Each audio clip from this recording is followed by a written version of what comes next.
Hello दोस्तों, कैसे हैं आप सब लोग। आशा करता हूँ आप सब ठीक होंगे। आज हम यूटेट सितंबर 2023 के लिए सीटीपी पेपर 1-2 की क्लास लेने वाले हैं। ये प्रैक्टिस सेट नंबर 1 होने वाला आपका, और 29 सितंबर को आपका पेपर है।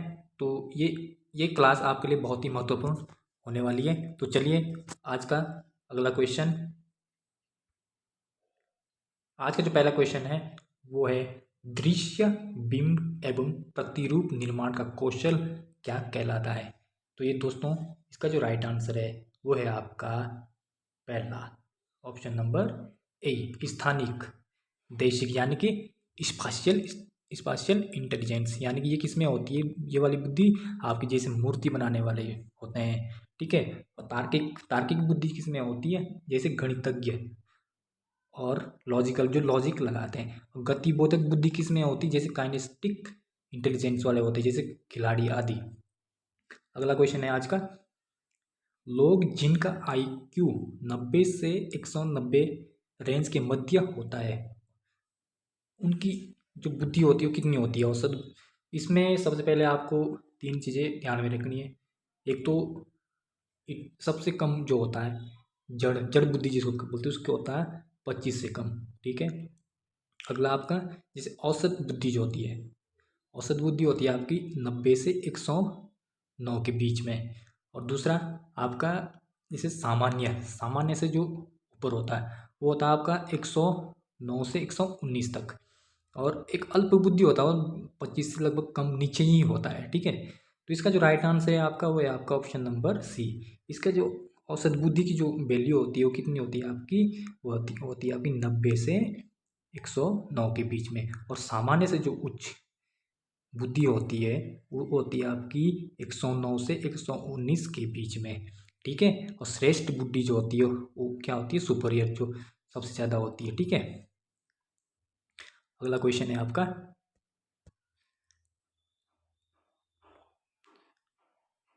अगला क्वेश्चन है आपका, सामयिक बुद्धि अनेक कौशलों का एक समुच्चय है जिसके अंतर्गत आता है परिशुद्ध मूल्यांकन या प्रकटीकरण, तीसरा संवेगों का नियमन।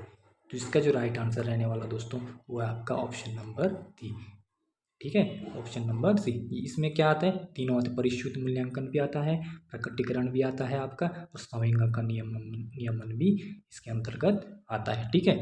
अगला क्वेश्चन है आपका, अगला क्वेश्चन है आपका, इसमें आपको क्या करना, स्टेटमेंट दे रखी और एक इसका इफेक्ट दे रखा है।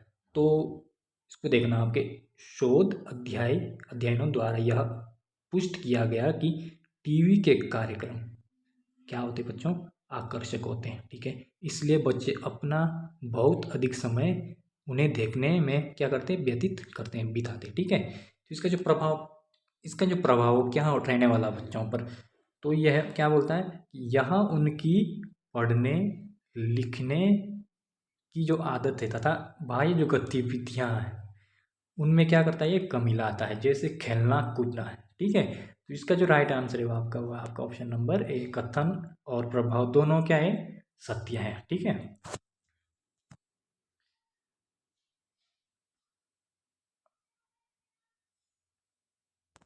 अगला क्वेश्चन है आपका पांचवा, स्वस्थ व्यक्ति कौन होता है, ठीक है। तो इसमें क्या पहला क्या है, वह जो अपनी भावनाओं और सीमाओं व स्वयं के प्रति क्या हो, जागरूक हो, पहला। दूसरा, स्वयं को स्वीकार करता हो। तीसरा, जो अतीत में नहीं जीता है तथा भविष्य को लेकर परेशान नहीं होता है, ठीक है।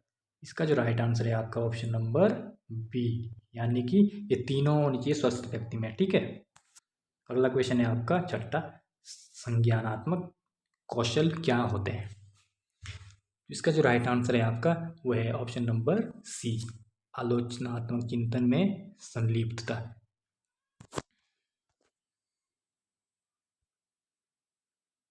अगला क्वेश्चन है आपका, स्तंभ अ का मिलान स्तंभ ब से कीजिए।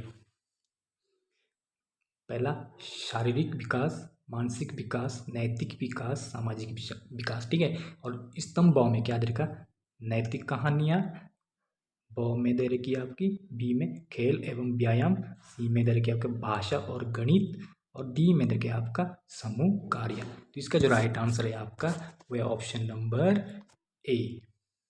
क्या है? Option number A. Option number A कैसे? जो ए वाला है, ए वाला जाएगा आपका किसमें?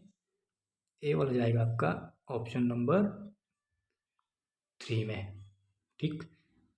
और बी, बी जो पहला है वो आपको जाएगा किसमें?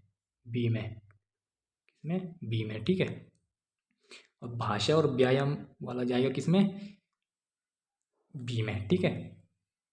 गणित और भाषा वाला, गणित और भाषा वाला जाएगा आपका सी वाला, जाएगा आपका ऑप्शन नंबर 2 में। क्या? विकास एवं,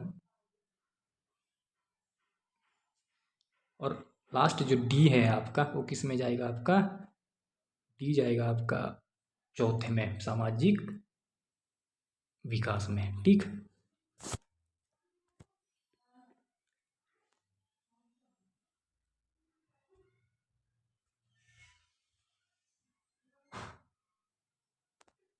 अगला क्वेश्चन है आपका, मानव व्यवहार संज्ञानात्मक, व्यवहारात्मक तथा पर्यावरणीय निर्धारकों के बीच सतत अंतःक्रिया का प्रतिफल होता है। यह किस मनोवैज्ञानिक द्वारा सीखने के सिद्धांत में स्पष्ट किया गया है? तो इसका जो राइट आंसर है वो है आपका option number C, Albert Bandura. अगला क्वेश्चन है आपका, 9वां, बच्चों को जो कुछ सिखाया जाए या उसकी आवृत्ति आवृत्ति की जाए, उसे दोहराया जाए और समय समय पर उसका उपयोग किया जाए, यह थॉर्नडाइक के कौन से नियम से संबंधित है? तो इसका जो राइट आंसर है आपका वो है ऑप्शन नंबर बी, यानी कि अभ्यास का नियम, ठीक। अगला क्वेश्चन है आपका,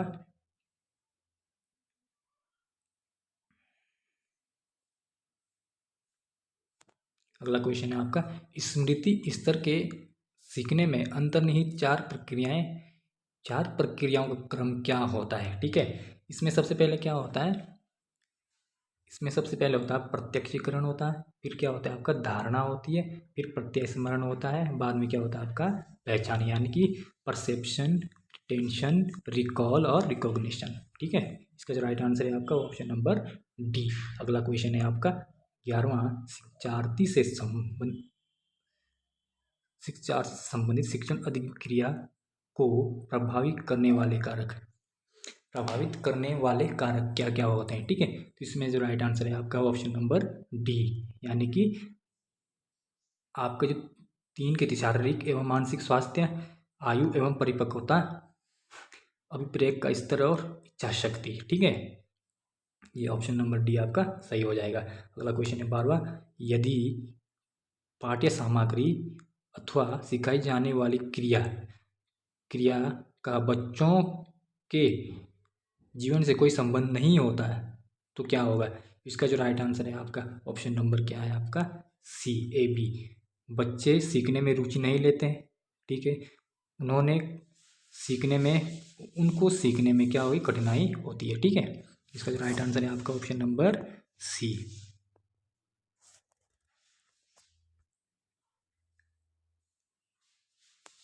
अगला क्वेश्चन है आपका, निम्न में से कौन सा या से वस्तुनिष्ठ परीक्षण है?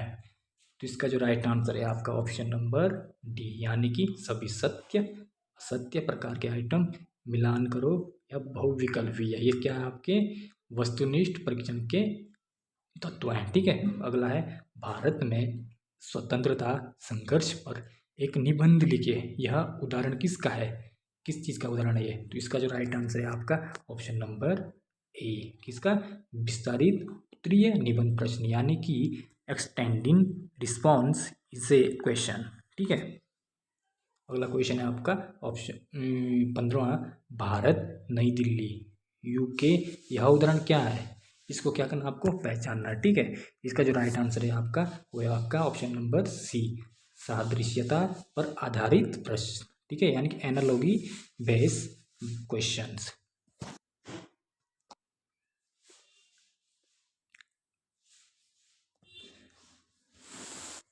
अगला क्वेश्चन है आपका, ब्लूप्रिंट एक त्रिआयामी चार्ट है जिसमें अधिभार दिया गया है। तो इसका जो राइट आंसर है आपका ऑप्शन नंबर डी। क्या क्या दिया गया है इसमें?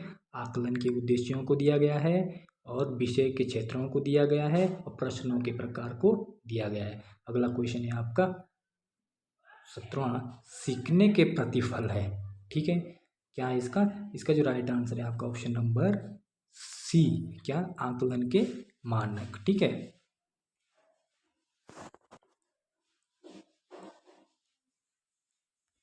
अगला क्वेश्चन है आपका 18वां, जोन ऑफ प्रॉक्सिमल डेवलपमेंट का किसके द्वारा वर्णन किया गया है? तो इसका जो राइट आंसर है आपका वो ऑप्शन नंबर ए, किसके द्वारा? वाइगोत्स्की के द्वारा। ठीक है, 19वां है, निम्न में से कौन सुमेलित नहीं है? ठीक है, इसमें जो राइट आंसर है आपका वह ऑप्शन नंबर सी, क्या? अनुप्रयोग, क्या है? भावात्मक पक्ष। यानी कि अनुप्रयोग भावात्मक पक्ष नहीं होता, बल्कि क्या होता है? संज्ञानात्मक पक्ष होता है। ठीक है, अगला क्वेश्चन है आपका, रूब्रिक्स क्या होता है? रूब्रिक्स, इसका जो राइट आंसर है आपका ऑप्शन नंबर बी, विभिन्न विषयों के मूल्यांकन के लिए मानदंड एवं एक समूह होता है। ठीक है, ये क्या कहलाता है आपका? रूब्रिक्स।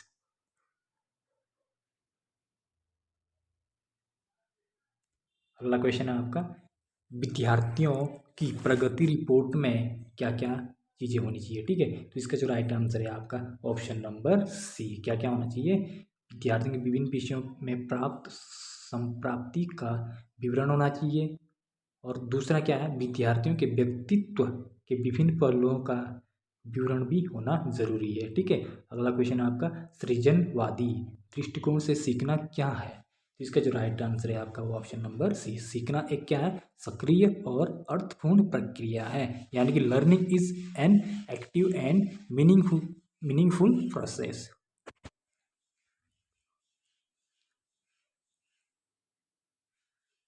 अगला क्वेश्चन है आपका 23वां, निम्न में से कौन सी विशेषता मानसिक रूप से दिव्यांग बच्चों में सामान्य रूप से नहीं होती है?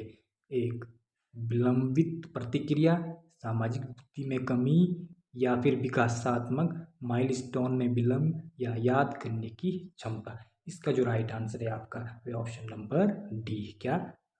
याद करने की क्षमता। ठीक है, अगला क्वेश्चन है 24वां, क्या बोला? स्तंभ अ और ब का मिलान कीजिए।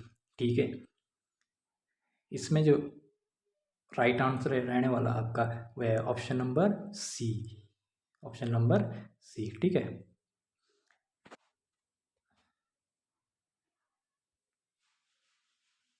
अगला क्वेश्चन है आपका 25वां, कक्ष स्तर पर श्रवण बाधित की पहचान की जा सकती है, किस किस बेस पर की जाती है? तो इसका जो राइट आंसर है आपका ऑप्शन नंबर बी, किस बेस पे? पढ़ने और बोलने में विशिष्ट समस्या का। ठीक है, अगला क्वेश्चन है आपका विशिष्ट समस्या में और भाषाई कौशल के अभाव द्वारा और बार बार दोहराने के लिए बोलना। ठीक है, इसका जो राइट आंसर है आपका 25वें का वह ऑप्शन नंबर बी, तीनों ही। ठीक है, कौन से? 1, 2 और 3। ठीक है, अगला क्वेश्चन है आपका, डिस्ग्राफिया एक प्रकार की अधिगम अक्षमता है जिसका संबंध है किससे? गणना से, पढ़ने से, या फिर लिखने से, या फिर ध्यान केंद्रित करने से, किस समस्या से है? इसका जो राइट आंसर है आपका वो क्या है? ग्राफिया किससे होता है? मतलब लिखने से। ठीक है, और पढ़ने का मतलब डिसलेक्सिया, डिसलेक्सिया हो जाएगा, और गणना का मतलब हो जाएगा आपका डिसकैलकुलिया, डिसकैलकुलिया। ठीक है,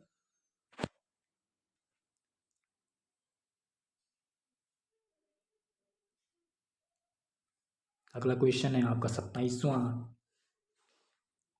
बहु संवेदी उपागम का क्या अर्थ होता है? दृश्य श्रव्य माध्यम का प्रयोग, या विभिन्न संवेदों का माध्यमों का प्रयोग, या स्पर्श माध्यम का प्रयोग, या गतिबोध माध्यम का प्रयोग। तो इसका जो राइट आंसर है आपका ऑप्शन नंबर बी, क्या होता है? विभिन्न संवेदी माध्यमों का प्रयोग। अगला क्वेश्चन है आपका, टास्क एनालिसिस क्या होता है? ठीक है, इसका जो राइट आंसर रहने वाला है आपका वो है ऑप्शन नंबर बी, यानी कि जटिल कार्य को छोटे प्राप्त करने योग्य चरणों में बांटना। ठीक है, इसका जो राइट आंसर है आपका ऑप्शन नंबर बी।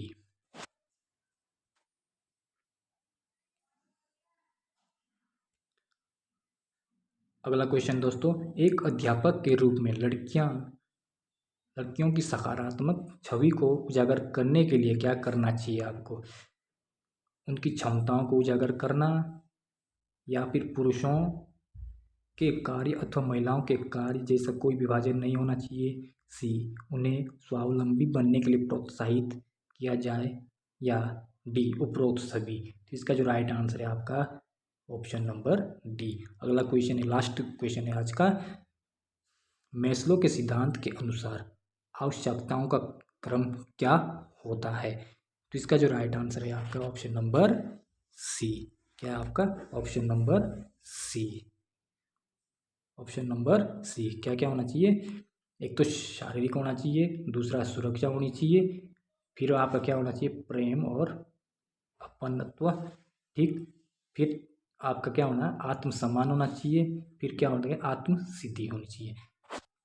तो ये आपका लास्ट क्वेश्चन था आज का।